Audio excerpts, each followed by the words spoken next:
Yo,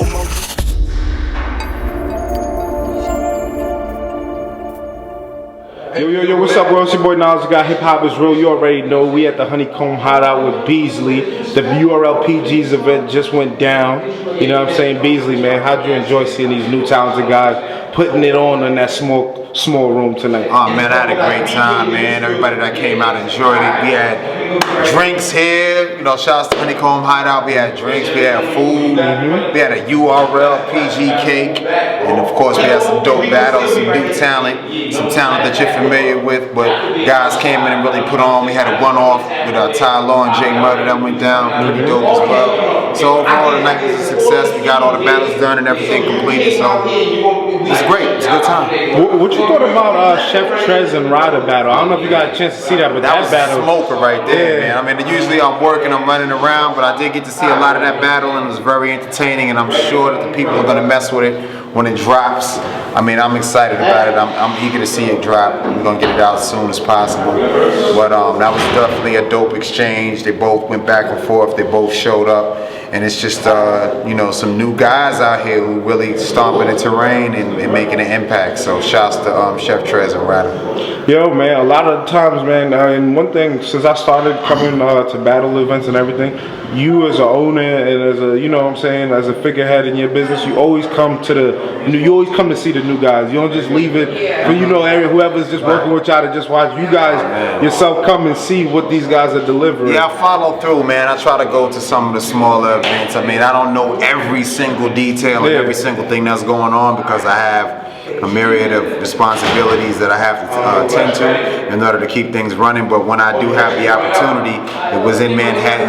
I don't live far from here, so it was an easy drive up the street just to see what was going on. But most of all, just to kind of keep order and just make sure things are running smoothly, and just to get a chance to check out the new talent that's being developed. And it's really great to see like that we're going past the point where we're not just stuck in an age, because generally battle rap has always moved in phases. I'm talking prior to the a cappella form of MC battling, but just in the past, with the greats, you know, when the people were battling on beats, it would hit that era and then we would just only know those guys. But now you're starting to see, you know, newer guys come in and establish a position, and you're seeing some guys slow down, not battling as much, pursuing other careers and doing different things. So it's good to see that it's changing, because that's what happens within any sport. You know, you have the greats in basketball, but then you got rookies coming in, and eventually those rookies become veterans, or they become, you know, guys who are at their peak at the present time.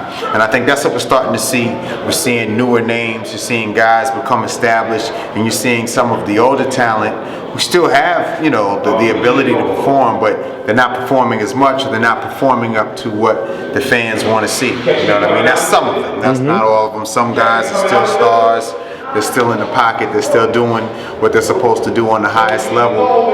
And now you get to see, you know, what advancements have happened and what the newer guys have learned, and now you're starting to see them face off against one another. So that's opening up a whole bunch of new other battles that we can see.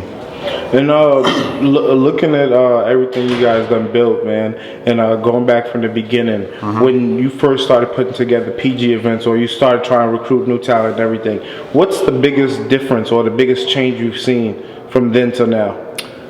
I think from then till now, and I'm speaking about mainly with the talent. Mainly with the talent. Yeah. With the talent, with the artists, the biggest difference is some of the guys, you know, there's more access to battles, so they can watch it more and they can kind of see, you know, what works, what doesn't work. I think some of them are a little more polished at certain times, and you know, it's weird, because while some are polished, everybody thinks they can do it. So some guys jump in and they're not ready yet. You just see actually more people, and you just have to look. There's a lot of guys out here that are vying for positions. There's a lot of leagues that are giving opportunity. But for the most part, I say the biggest difference is just, you know, you're starting to see guys that are coming in being a little more polished.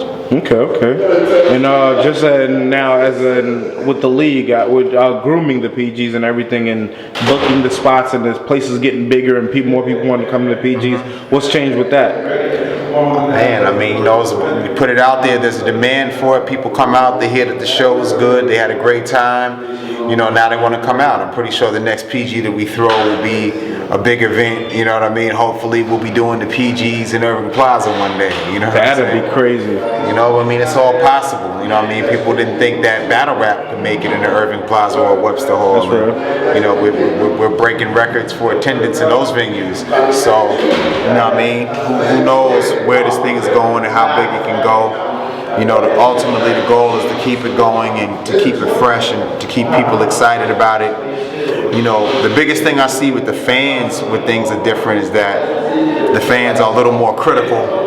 They're breaking down every single bar. Serious now. They're tearing down everything. And what the fans gotta understand is that to them, battle rap is old, but to the public and the masses, it's still new. Yeah. So when you guys attack it and rip it down and say it's dead and you don't think it's worth shit and this and that and fuck you and this and that, and you put this negative energy on top of it, it will kill it. You know what I mean? We're the ones that keep it alive, meaning the fans, the leagues, the MCs, the supporters.